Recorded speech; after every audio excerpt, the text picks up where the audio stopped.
गोदावरीच्या प्रदूषणाला आळा घालण्यासाठी नदी पात्राला पोलीस संरक्षण देऊन कपडे आणि वाहन धुणाऱ्यांवर दंडात्मक कारवाई करण्याचे आदेश हायकोर्टाने दिले आहेत। मात्र एक दोन गुन्हे दाखल करून कागदी घोडे नाचवण्यापलीकडे पोलीस प्रशासन काहीच करत नाहीये। या संदर्भातला आढावा घेतलाय आमचे प्रतिनिधी मुकुल कुलकर्णी यांनी।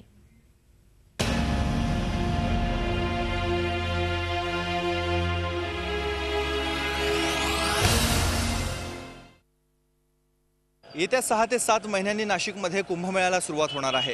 कुंभमेळ्यापूर्वी नाशिकची जीवनवाहिनी जी समजली जाते ती गोदावरी स्वच्छ व्हावी, प्रदूषण मुक्त व्हावी यासाठी अनेक आंदोलनं झालेली आहेत, न्यायालयीन लढाई सुरू आहे। मात्र अद्यापही गोदामाईची प्रदूषणाच्या विळख्यातून सुटका झालेली नाहीये। उच्च न्यायालयाच्या आदेशानुसार गोदावरीमध्ये गाड्या धुण्यासाठी, कपडे धुण्यासाठी मनाई करण्यात आलेली आहे। पोलिसांचा बंदोबस्त तैनात करण्यात आलेला आहे। मात्र ना नागरिक ऐकत ना पोलीस प्रशासन या ठिकाणी आपला फौजफाटा तैनात करताना दिसून येतात।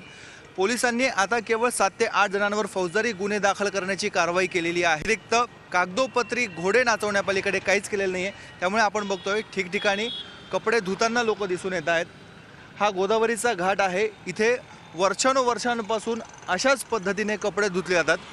पलीकडे दशक्रिया विधी वगैरे केले जातात, त्यासाठी लांबून भाविक येतात, ते कपडे धुतात। मात्र हे जे लोक आहेत, हे स्थानिक लोक आहेत, हे इथलेच लोक आहेत। याच ठिकाणी अनेक वर्षांपासून कपडे धुण्याची त्यांची परंपरा आजही कायम आहे। आपण एका पुलावर उभा आहोत। या पुलाच्या दोन्ही बाजूला आपल्याला हेच विदारक चित्र दिसून येते।